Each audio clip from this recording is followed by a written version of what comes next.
সাকিবিয়ানদের কপাল খুলে গেল। কপাল খুলল বাংলা চলচ্চিত্রের। আবারও একটি ইতিহাস হতে যাচ্ছে। তবে এবারের ইতিহাস প্রিয়তমার থেকেও বড় কোনো project confirm. Megastar Shakib Khan, হিমেল আশরাফ, প্রিয়তমার প্রযোজক আরশাদ আদনান। আর কি লাগে। শাকিব খানের আপকামিং নতুন প্রজেক্ট নিয়ে হিমেল আশরাফ যে বার্তাটা আমাদেরকে দিয়েছিল, যে ঈদ ছাড়াই আসছি শাকিব খানকে নিয়ে, সেটা নিয়ে বর্তমান অবস্থা জানিয়েছে প্রযোজক আরশাদ আদনান ভাই। আপনাদের সামনে হিমেল আশরাফ এবং আরশাদ আদনান ভাইয়ের একটি ছবি দেখা যাচ্ছে।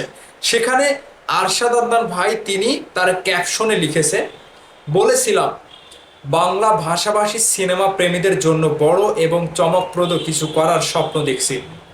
সেই স্বপ্ন এখন বাস্তবে রূপ নিতে শুরু করেছে। এরই মধ্যে শুরু হয়ে গেছে সেই যাত্রার প্রস্তুতি। ইনশাআল্লাহ খুব শিগগিরই আমরা ফিরছি নতুন এক গল্প নিয়ে, যেখানে থাকবে পারিবারিক সম্পর্ক, প্রেম এবং আমাদের মাটি ও মানুষের জীবনের সঙ্গে মিশে থাকা একেবারেই দেশীয় গল্প। তবে এই দেশীয় গল্পের কথা শুনে অনেকেই বলছে যে না, আবারও এই দেশি গল্প শুনলে শরীরটা বিগড়ে যায়। দেশি গল্প, দেশি নায়ক নায়িকা, এগুলো দেখতে দেখতে আর ভালো লাগে না। আমরা চাই শাকিব খানের সাথে আপকামিং প্রজেক্টে, যে বড় একটা প্রজেক্ট মানে স্বপ্ন দেখেছে আরশাদ আদনান ভাই বাংলা সিনেমার জন্য, সেই প্রজেক্টে নতুনত্ব, নতুন চমক থাকুক, প্রিয়তমার থেকেও বড় কোনো চমক থাকুক। তা না হলে আবারও আমরা কোথাও গিয়ে বাধার সম্মুখীন হতে পারি। কারণটা কি, আমরা যতই বাংলাদেশের নায়িকাকে নিয়ে সিনেমা বানাচ্ছি, গত ঈদে প্রিন্স গেল, তারপরে গেল রকস্টার, কেন জানি একটা ল্যাশ ল্যাশে ভাব যায় না সিনেমার মধ্যে। মানে সেই ফিলটা পাই না। একটা নতুন ফিল আসবে, একটা চমকপ্রদ ব্যাপার কাজ করবে, সেই ফিলটা হারিয়ে গিয়েছে।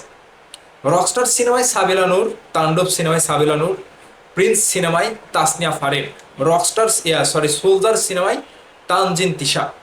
এই যে এই একই প্যাটার্নের নায়িকাগুলো দিয়ে এই ফিলগুলো দর্শক হারিয়ে ফেলেছে। দর্শক চায় নতুন কোনো নায়িকা আসুক, সেটা বাহির থেকে আসুক।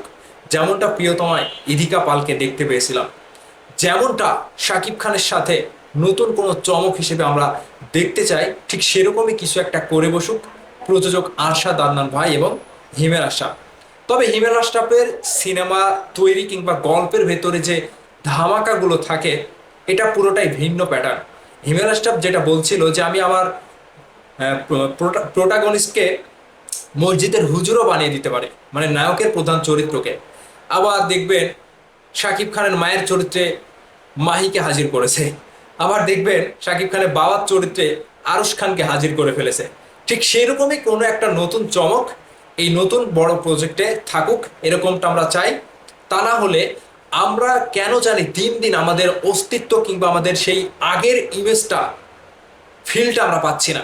একটা নড়ঘড়ে ব্যাপার আমরা খুঁজে পাচ্ছি না। এই ব্যাপারটা অনেক মিস হয়ে গিয়েছে বাংলা সিনেমার দর্শকের জন্য, বিশেষ করে শাকিব খানের সিনেমার জন্য। এবং সাকিবিয়ানদের মধ্যে যে আনন্দ ঘন, যে উত্তেজনা ব্যাপক আকারে সাড়া ফেলে, সেই উত্তেজনাটা আমরা পাচ্ছি না।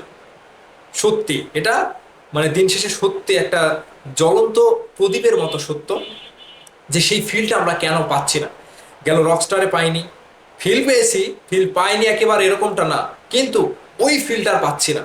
একটা রমরমা, একটা জাঁকজমক, একটা ধুমধারাক্কা ব্যাপার, এইগুলো আর পাচ্ছি না। মার্কেট গরম, এরকম পাচ্ছি না। কারণটা রয়েছে এই সিনেমার মধ্যে নায়িকার চরিত্র কিংবা গানের ইফেক্ট।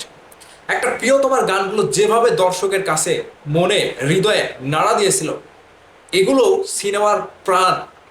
একটা সিনেমার গান যদি দর্শকের হৃদয়ে নাড়া দিতে না পারে, দর্শক ওই সিনেমাটি দেখতে আসবে না।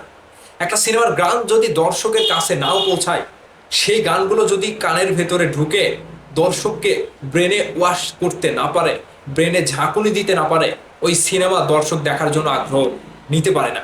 তো ঠিক সেই জায়গা থেকে কয়েকটা বিষয় আগামীর প্রজেক্টে আমরা চাই।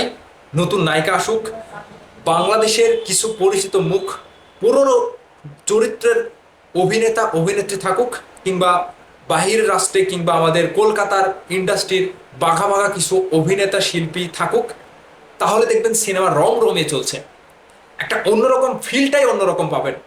আর বিশেষ করে গানের যে ইফেক্ট, এই গানগুলো ভিন্ন প্যাটার্নে চাই, যেগুলো সাড়া ফেলবে, দর্শকের হৃদয়ে ঝড় তুলবে। ঠিক হিমেল আশরাফ এবং আরশাদ আদনানের প্রিয়তমার থেকেও বড় প্রজেক্টের জন্য শুভেচ্ছা শুভকামনা রইল। আমরা চাই বাংলা সিনেমাতে আবারও প্রিয়তমার মতো নতুন একটা রেকর্ডধারী কোনো সিনেমা এই দুইজনের হাত ধরে, এই তিনজনের হাত ধরে আসুক। মেগাস্টার শাকিব খান আবারও প্রমাণ করে দিক ঈদের বাইরেও তিনি সিনেমা দিয়ে দর্শককে সিনেমা হলে ফেরাতে পারে।